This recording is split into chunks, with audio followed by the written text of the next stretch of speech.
Ассалаумағалейкум жігіттер, қайырлы күн баршаға. Қалдарыңыз қалай? Мына жерде ваннаға экран істеп жатырмыз. И бізде мынандай бір проблема.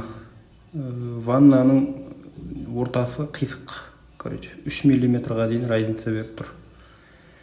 Ертең кафель істейміз, гипсокартон болады үстінен, белгілі ғой. Соны кім қалай шешіп жатыр осы проблеманы?